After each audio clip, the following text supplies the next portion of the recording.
Hello everyone. நான் Madan Gowri and hello my dear MG squad. 2 பெரிய விஷயம் ரீசென்ட்டா நடந்திருக்குங்க. ஃபர்ஸ்ட் ஒன் என்ன அப்படின்னு பார்த்தீங்கன்னா, ஈரான் ஒரு ஹார்ட் ஃபெல்ட் தேங்க் யூ. மனசார ஒரு நன்றி உங்களுக்கு, எனக்கு, நம்மள மாதிரி இந்தியால இருக்கக்கூடிய 140 கோடி பேருக்கும் சொல்லியிருக்காங்க. Thank you so much kind people of India அப்படின்னு ஈரான் அஃபிஷியலா சொல்லியிருக்காங்க. ஏன் ஈரான் நம்மளுக்கு இப்போ தேங்க் பண்ணியிருக்காங்க? அவங்க நாட்ட கன்டினியூஸா குண்டுகள போட்டு லிட்டரலா அமெரிக்காவும், இஸ்ரேலும் சேர்ந்து தகர்த்திட்டு இருக்கிற இந்த நேரத்துல இந்தியாவுக்கு எதுக்கு இவங்க நன்றி சொல்லியிருக்காங்க பார்க்க போறோம். 2வது விஷயம் என்ன அப்படின்னு பார்த்தீங்கன்னா, இந்தியா இந்த போர்ல இன்வால்வ் ஆகணும் அப்படின்னு சொல்லிட்டு ஸ்டப்ஸ், அதாவது பின்லாந்தோட பிரசிடென்ட் அவங்க ஊர்ல ஒரு பாட்காஸ்ட் கொடுத்துட்டு இருக்கப்ப அவர் சொல்றாரு, இந்தியா நினைத்தால் இந்த போருக்குள்ள இன்வால்வ் ஆனாங்கனால் ஒரு மிகப்பெரிய விஷயம் நடக்கும் அப்படின்னு சொல்லி பேசியிருக்காரு. என்ன பேசியிருக்காங்க? ஒன்னு, இந்தியாவுக்கு எதுக்கு ஈரான் தேங்க் பண்ணியிருக்காங்க? பின்லாந்தோட பிரசிடென்ட் ஏன் இந்தியாவை இன்வால்வ் ஆக சொல்றாரு? அவர் லிட்டரலா சொல்றாரு, வேர்ல்டுல வேற எந்த கண்ட்ரி நினைச்சாலும் முடியாது, ஆனா இந்தியா நினைச்சா இந்த போர்ல என்டர் ஆனாங்கன்னா ஒரு விஷயம் சாத்தியமாகும்னு சொல்றாரு. இந்த ரெண்டும் என்ன அப்படிங்கறத தான் இன்னைக்கு வீடியோல உங்ககிட்ட டீடைலா சொல்ல போறேன். பட் அதை பார்க்க ஆரம்பிக்கிறதுக்கு முன்னாடி as I always say, நீங்க இன்னும் இந்த சேனலை சப்ஸ்கிரைப் பண்ணலனா சப்ஸ்கிரைப் பண்ணுங்க. அப்போனா தான் இந்த மாதிரி வேர்ல்ட்ல நடக்கக்கூடிய முக்கியமான விஷயங்கள் ஒண்ணுக்கு ஒண்ணு என்ன லிங்க் இருக்குது, அது எப்படி நம்மள அஃபெக்ட் பண்ணுது, அது எப்படி வேர்ல்ட் அஃபெக்ட் பண்ணுதுங்கற எல்லா விஷயத்தையும் என்னால உங்ககிட்ட டீடைல்டா எக்ஸ்பிளைன் பண்ண முடியும். ஓகேவா? சோ சப்ஸ்கிரைப் பண்ணி எம்ஜி ஸ்குவாட்ல சேருங்க. அப்போனா தான் நான் போஸ்ட் பண்ற கண்டென்ட்டை யூடியூப்க்கு அனுப்பிச்சிருவேன். ஆனா யூடியூப் உங்ககிட்ட காமிக்கிறதுக்கு சப்ஸ்கிரைப் பண்ணீங்கன்னா தான் டெய்லி என்ன நடக்குங்கிறது உங்களுக்கு சேரும். எனிவே, முதல் விஷயத்துல இருந்தே வர ஆரம்பிச்சிருவோம். ஃபர்ஸ்ட், இந்தியாவுக்கு எதுக்கு ஈரான் தேங்க்ஸ் சொல்லியிருக்காங்க? நம்ம எல்லாருக்குமே தெரியும், ஈரான்ல மோர் தென் 1500 பீப்பிள் இறந்து போயிருக்காங்க. இந்த போர்ல இந்தியா அமெரிக்காவுக்கு சப்போர்ட்டாவோ ஈரானுக்கு சப்போர்ட்டாவோ எதுவுமே பண்ணல. அதே மாதிரி ஈரானுக்கு அகைன்ஸ்டாவோ அமெரிக்காவுக்கு அகைன்ஸ்டாவோ எதுவும் பண்ணல. நம்ம எப்பவுமே இந்த மாதிரி பெரிய போர்கள் ரீசன்ட் டைம்ஸ்ல நிறைய நடந்துட்டு இருக்கப்போ நம்ம நியூட்ரல் ஸ்டாண்ட மெயின்டைன் பண்ணிட்டு இருந்திருக்கோம். அண்ட் எப்பவுமே அந்த போர்ல யார் அதிகமா பாதிக்கப்படுறாங்களோ அவங்களுக்கு நம்மளால முடிஞ்ச உதவியை செஞ்சிருக்கோம். இதுக்கு முன்னாடி இந்த பாஸ்ட் நம்ம ரஷ்யா உக்ரைன் போர்ல நம்மளோட ஃப்ரெண்ட்ஸ் யாரு? ஊருக்கே தெரியும், நம்மளோட ஃப்ரெண்ட்ஸ் ரஷ்யா தான். இன்னைக்கு நேத்துக்கு இல்ல, நம்ம பால்வாடியில பாப்பாவா படிச்சிட்டு இருந்த டயத்துல இருந்தே இந்தியாவும் யுஎஸ்எஸ்ஆருமே அவ்வளவு பெரிய ஃப்ரெண்ட்ஸ். ரஷ்யாவுக்கு முந்தைய இருந்த ரஷ்யா, அதுல இருந்தே சோவியத் யூனியன்ல இருந்தே நம்ம இந்தியாவும் அவங்களும் நிறைய ரிலேஷன்ஷிப், பயங்கரமான ஜிகிரி தோஸ்தா இருந்தப்போ கூட அவங்க உக்ரைன் அடிக்கிறாங்கன்னு தெரியறப்போ நம்ம உக்ரைனுக்கு நம்ம ஹெல்ப் பண்ணோம். எப்படி ஹெல்ப் பண்ணோம்னு பாத்தீங்கன்னா, மெடிக்கல் எய்டா என்ன பண்ண முடியுங்கிறத பண்ணோம். இப்போ ஈரானுக்கும் அதே ஹெல்ப்பை இந்தியா முன் வச்சிருக்குது. இது நியாயமான விஷயம் தானே அப்படின்னு நிறைய பேர் ஈஸியா தாண்டி போகக்கூடியது இல்ல. இதுல ஒரு பெரிய ரிஸ்க்கும் இருக்குது. ஏன்னா நம்ம ஈரானுக்கு ஒரு உதவி பண்றோம்னால் அது அமெரிக்காவும் இஸ்ரேலும் நம்மளுக்கு அகைன்ஸ்டா பார்க்க வாய்ப்பு இருக்குது. ஈரானும் இஸ்ரேலும் சரி, அமெரிக்காவும் சரி, நம்மளுக்கு ரொம்ப பெரிய தேவைக்கான காலகட்டத்துல இப்போ இருக்கும். அமெரிக்கா நம்மளோட பிசினஸ், இந்த வீடியோவே பார்த்துட்டு இருக்கிறவங்க ஒரு ஐ திங்க் நம்ம வியூவர்ஷிப், நம்ம ஆடியன்ஸே 5% அமெரிக்கால இருந்து பார்த்துட்டு இருக்காங்க. இந்த வீடியோவே 5% வாட் எவர் இட் இஸ், நீங்க கால்குலேட் பண்ணி பாருங்க, அத்தனை பேர் யூஎஸ்ல இருந்து இந்த வீடியோவை பார்த்துட்டு இருப்பாங்க. அதே மாதிரி இஸ்ரேல் நம்மளுக்கு எதுக்கு அதை சொல்றேன்னா, நம்ம வீடியோ பார்க்கிறது பெரிய விஷயம் சொல்ல வரல. அமெரிக்கால அவ்வளவு இந்தியர்கள் இருக்காங்க.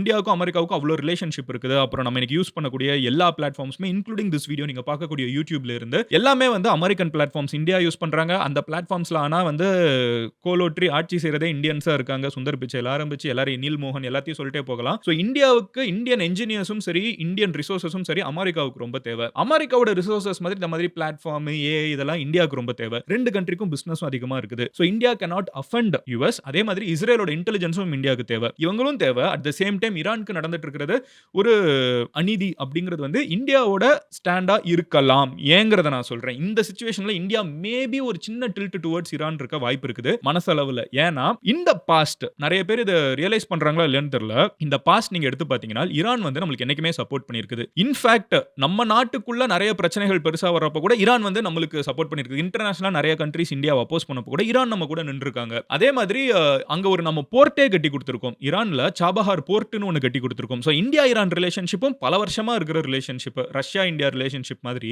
அந்த அளவுக்கு என்னால அட்லீஸ்ட் அத பாதிக்கு பாதி ஈரான் இந்தியா ரிலேஷன்ஷிப் ரொம்ப பழமையான ஒரு ரிலேஷன்ஷிப். இந்த நேரத்துல இந்தியா ஹெல்பிங் டெண்டன்சியோட மெடிக்கல் எய்ட், ஓகேவா, சாதாரண மெடிக்கல் எய்ட் கிடையாது, multiple crores of worth medical எய்ட நம்ம ஈரானுக்கு கொடுத்திருக்கோம். இது லிட்டரலா அமெரிக்காவையும் இஸ்ரேலையும் மேபி கண்ணை உயர்த்தி பார்க்க வைக்க தோணும். ஏங்கறதையும் நான் சொல்றேன். நான் சொன்ன மாதிரி இவங்க நம்மளுக்கு ஃப்ரெண்ட்ஸ் தான். ஆனா அவங்க என்ன சொல்றாங்க, ஈரான் இன்னைக்கே நினைச்சா இந்த போரை முடிக்க முடியும். எப்படி முடிக்கிறது? நீ சரண்டர் ஆகு, உன்னை விட்டுறோம், எங்களுக்கு கவர்மெண்ட் மாறணும்ங்கறாங்க. அப்ப அந்த கவர்மெண்ட் மாறாம இங்க நின்னுட்டு இருக்காங்க. அந்த நேரத்துல இந்த கவர்மெண்ட் டிஃபெண்ட் பண்ணிட்டு இருக்கறப்போ அங்க காயப்படுறவங்களுக்கு நம்ம ஹெல்ப் ஹெல்ப் குடுத்துட்டு இருக்கோம். லீகலா, அஃபிஷியலா என்ன சொல்லிட்டு இருக்காங்க? நாங்க வந்து மிலிட்டரி இடங்கள மட்டும் தான் அடிச்சிட்டு இருக்கோம் அப்படின்னு சொல்றாங்க. அப்ப நம்ம குடுக்குற உதவி யாருக்கு? ஈரானோட ராணுவ வீரர்களுக்கு இன்டைரக்ட்டா குடுக்குற மாதிரி தானே. இருந்தாலும் இந்தியா அத புரோசீட் பண்ணி குடுக்குது. ஓகேவா? இந்தியா வந்து புரோசீட் பண்ணி ஈரானோட பாதிக்கப்பட்டவங்களுக்கு, காயப்பட்டவங்களுக்கு லைஃப் சேவிங் ட்ரக்ஸ் அப்படிங்கிறாங்க. ரொம்ப முக்கியமான, ரொம்ப ரேரான மருந்துகள். இதெல்லாம் நம்ம என்னென்ன புரொடியூஸ் பண்றோமோ, இந்தியா கிட்ட என்னென்ன இருக்கோ, அது எல்லாத்தையும் நம்ம ஹியூஜ் ஷிப்மென்ட்டா பல கோடி ரூபாய் வொர்த்தான ஷிப்மென்ட்ஸ வந்து நம்ம ஈரானுக்கு ஃபர்ஸ்ட் பேட்ச் அனுப்பிச்சிருக்கோம். நெறைய கண்ட்ரீஸ் இத பண்ணல. ஐ திங்க் ரஷ்யா பண்றாங்க. ஈவன் சைனா பண்றாங்களான்னு கூட தெரியல. I have to check. Russia மட்டும் தான் எனக்கு தெரிஞ்சு இந்த மாதிரி பண்ணாங்க. இந்தியா பண்ணுது ஈரானுக்கு. வேற யாருமே பெருசா வேர்ல்டுல சப்போர்ட்டா இல்ல ஈரானுக்கு. நம்ம நிக்கிறோம். இது வந்து ரொம்ப பெரிய ஒரு மூவ். அதுக்கு தான் ஈரான் வந்து பதிலுக்கு என்ன சொல்லியிருக்காங்கன்னா, thank you to the kind people of India. மனசாட்சி உள்ள இந்தியர்களுக்கு ஒரு மிகப்பெரிய நன்றி. கருணை உள்ள இந்தியர்களுக்கு நன்றி அப்படின்னு சொல்லிட்டு ஒரு பெரிய வார்த்தை யூஸ் பண்ணியிருக்காங்க. இது ஒரு சைடு. இந்தியா வந்து இத ஹேண்டில் பண்ணிட்டு இருக்கிற அதே நேரத்துல பின்லாண்டோட பிரசிடென்ட் ஓகேவா அலெக்சாண்டர் ஸ்டப்ஸ் அவர் என்ன சொல்றாருன்னு பாத்தீங்கன்னா ஒரு பாட்காஸ்ட்ல இருக்கிறப்ப அங்க பாட்காஸ்ட்ல ஒரு கேள்வி கேட்கப்படுது. எங்க இந்த போர் வந்து கண்டினியூஸா போய்க்கிட்டே இருக்குது. சீக்கிரமா முடியும் தான் எல்லாரும் நினைச்சோம். பட் இது மாதிரி இழுத்துக்கிட்டே போயிட்டு இருக்குது. இதுல நிறைய பேர் பாதிக்கப்பட்டு இருக்காங்க. இப்போ இந்த நேரத்துல யாரு நினைச்சா இந்த போரை நிறுத்த முடியும்? எப்படிதான் இந்த போரை நிறுத்த முடியுங்கிற மாதிரி ஒரு கொஸ்டின் வருது. அதுக்கு அலெக்சாண்டர் ஸ்டப்ஸ் என்ன சொல்றாருன்னு பாத்தீங்கன்னா ஒரு கண்ட்ரி நினைச்சா முடியும். இந்த உலகத்துல இருக்கக்கூடிய எல்லா கண்ட்ரீஸும் ஏதோ ஒரு விதத்துல ஒரு சைடு எடுத்துட்டாங்க. Major countries for example Russia யார் பக்கம் இருக்காங்க? ஈரான் பக்கம் இருக்காங்க. எல்லாருக்குமே தெரியும். சைனா யார் பக்கம் இருக்காங்க? ஈரான் பக்கம் இருக்காங்க. ஹெல்ப் பண்ணாங்களா இல்லையான்னு எனக்கு தெரியல. ஆனா அவங்க ஈரான் பக்கம் தான் இருக்காங்க. ஏன்னா அமெரிக்காவை அவங்களுக்கு பிடிக்காது. அதே மாதிரி இந்த யூரோப்ல இருக்கக்கூடிய பெரிய பெரிய கண்ட்ரீஸ்லாம் யார் பக்கம் இருக்காங்க? அமெரிக்காவுக்கு ஹெல்ப் பண்ண மாட்டோம்ட்டாங்க. ஆனா அமெரிக்கா பக்கம் தான் இருக்காங்க. அமெரிக்கா, இஸ்ரேல் எல்லாம் ஒரு சைடு தான் இருக்குது. சோ இந்த வேர்ல்டுல இருக்கக்கூடிய மேஜர் எக்கானமிஸ் நம்ம பார்க்கறப்போ அவங்க தெளிவா வந்து சும்மா ஒரு எக்ஸாம்பிள் சொல்றேனே. இப்போ நான் பேரை இவ்வளவு நேரம் சொல்லல. ஆனா ஒரு ரேண்டமா ஒரு நேம் சொல்றேன். யுனைடெட் கிங்டம் யாருக்கு சப்போர்ட் பண்ணுவாங்கன்னு நினைக்கிறீங்க இந்த சிச்சுவேஷன்ல? ஈரானா இல்ல அமெரிக்காவானா யாருக்கு சப்போர்ட் பண்ண போறாங்க? 1000 பிரச்சனை அவங்களுக்குள்ள இருந்தாலும் அமெரிக்கா கூட தான் நிப்பாங்கங்கிறது எல்லாருக்கும் தெரிஞ்ச விஷயம். அதே மாதிரி நார்த் கொரியா யாருக்கு சப்போர்ட் பண்ண போறாங்க? நம்ம கிம் அவர் யாருக்கு சப்போர்ட் பண்ண போறாரு? ஈரானுக்கு தான் சப்போர்ட் பண்ண போறாரு. இது பெருசா நம்ம யோசிக்கிறது. எல்லாருக்குமே ஒரு வெஸ்டட் இன்ட்ரஸ்ட் இருக்குது. இல்ல இங்க தான் சப்போர்ட் பண்ணுவாங்கன்னு தெரியும். இங்க தான் சப்போர்ட் பண்ணிட்டும் இருக்காங்க. ஆனா இந்தியா அப்படினா நமக்கு லைட்டா ஜர்க் ஆகும்ல. அந்த பின்லாந்து பிரசிடென்ட் அதான் சொல்றாரு. நியாயமான ஈக்வி டிஸ்டன்ட் நியூட்ரலிட்டி. அதாவது ஒருத்தங்களுக்கு பாரபட்சம் பார்த்துட்டு இன்னொருத்தங்க கிட்ட பாரபட்சம் பார்க்காம இல்ல ஒரு சைடு மனசுக்குள்ள ஒன்னு வச்சுக்கிட்டு இன்னொருத்தங்க கிட்ட ஃப்ரெண்டா அந்த மாதிரிலாம் எதுவுமே இல்லாம ப்ராப்பர் நியூட்ரலிட்டியை வந்து ஈக்வி டிஸ்டன்ட் நியூட்ரலிட்டியை மெயின்டைன் பண்றது இந்தியா மட்டும் தான். அப்போ இந்தியா நினைச்சாங்கனால் இந்தியாவோட எக்ஸ்டர்னல் அஃபேர்ஸ் மினிஸ்டர் ஜெய்சங்கர் அவர் பேரே சொல்றாரு. ஜெய்சங்கர் வந்து ஒரு சீஸ் ஃபயருக்கு கேட்டிருக்காங்க கொஞ்ச நாள் முன்னாடி கூட. அப்ப இந்தியா வந்து ஆக்டிவா ஒரு விஷயத்தை இந்த போரை நிறுத்துறதுக்கு ஸ்டெப்ஸ் எடுத்தாங்கனால் ரெண்டு சைடுமே கேட்பாங்க.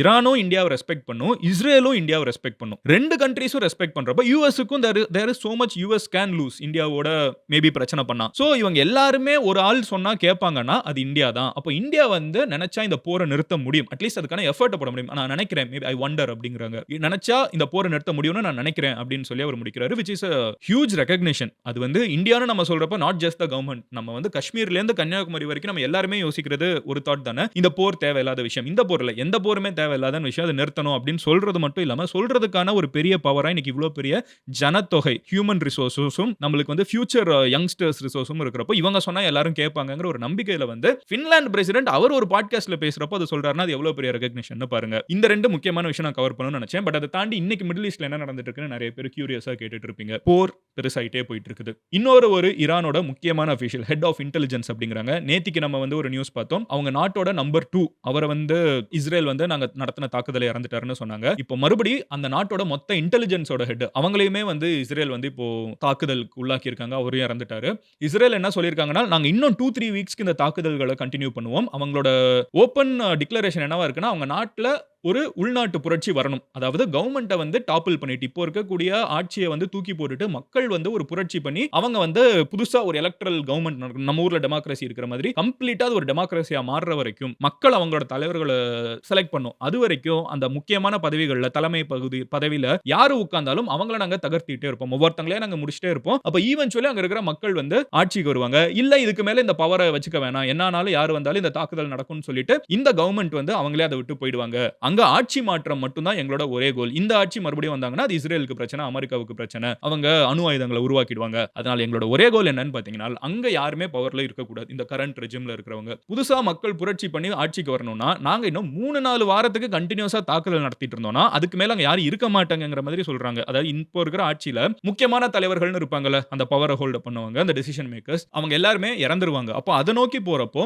ஈவென்ச்சுவலி இந்த மொத்த போருமே முடிவுக்கு வந்துரும். மக்கள் வந்து ஒரு பாயிண்ட்க்கு மேல இவங்கலாம் இறந்துட்டே இருக்காங்க. இவங்க ஒழுங்கா நாட்ட கைட் பண்ணலன்னு நெனச்சுட்டு ஆட்சிய புடிச்சுருவாங்கன்னு இஸ்ரேலோட நம்பிக்கையா இருக்குது. பட் பிராக்மேட்டிக்கா நம்ம ஈரானோட வரலாறு எடுத்து பார்த்தோம்னா, ஈரானோட கரண்ட் ஸ்ட்ரக்சர பார்த்தோம்னா, அவங்க ரொம்ப லேயர்டா இருக்காங்க. ஃபார் எக்ஸாம்பிள் அது வந்து நீங்க எந்த கண்ட்ரினாலும் எடுத்துக்கோங்களேன். ஃபார் எக்ஸாம்பிள் வெனசுவேலால அவங்க தலைவர மட்டும் தூக்கிட்டு வந்துட்டு மீதி இருக்கிறவங்கலாம் ஆட்சிய ரன் பண்ணுங்க. இனிமே எங்க கண்ட்ரோல் அப்படி இப்படின்லாம் பேசினாலும் வெனசுவேலா ஒரு தனி நாடா தான் இருக்குது. அது வந்து அமெரிக்காவோட கண்ட்ரோலுக்கு போகல. அவர் அப்படி ஒரு பிம்பத்த வேணா கிரியேட் பண்ணிக்கலாம். எந்த கண்ட்ரியுமே நீங்க தலைய மட்டும் முடிச்சீங்கன்னா, அது அவ்வளோதான். அந்த கண்ட்ரியே அப்படிலாம் கிடையாது. இது என்ன ஆஃபீஸா?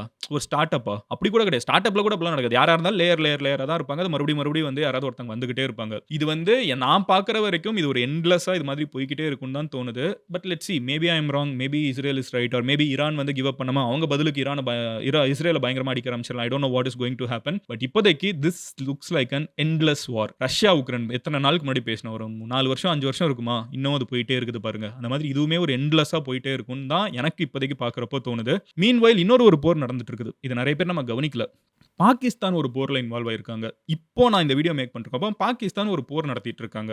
என்ன நடந்துட்டு இருக்கு? அங்க என்ன நடந்துட்டு இருக்குங்கிறத நீங்க தெரிஞ்சுக்கணும் அப்படின்னு நினைச்சீங்கன்னா கமெண்ட் செக்ஷன்ல பாகிஸ்தான்னு சொல்லுங்க. இல்லனா let's go back to what is happening in Middle East. வேர்ல்டுல என்ன நடந்துட்டு இருக்குங்கிற எல்லா விஷயத்தையும் முடிஞ்ச அளவுக்கு சிம்பிளிஃபைடா ஒண்ணுக்கு ஒண்ணு எப்படி கனெக்டடா இருக்குங்கிறத அட் தி சேம் டைம் சிம்பிளிஃபைடா ஆனா நல்லா எக்ஸ்பிளைன் பண்ணி உங்ககிட்ட கொடுக்கணுங்கிறதா என்னோட நோக்கம். நீங்க வந்து அதை இன்னும் ஃபாலோ பண்ணணும். டெய்லி வர கண்டென்ட்டை பார்க்கணும்னு நினைச்சீங்கன்னா அந்த சேனலை சப்ஸ்கிரைப் பண்ணுங்க. அப்பனா தான் நான் போஸ்ட் பண்ற வீடியோ உங்களுக்கு வந்து சேரும்.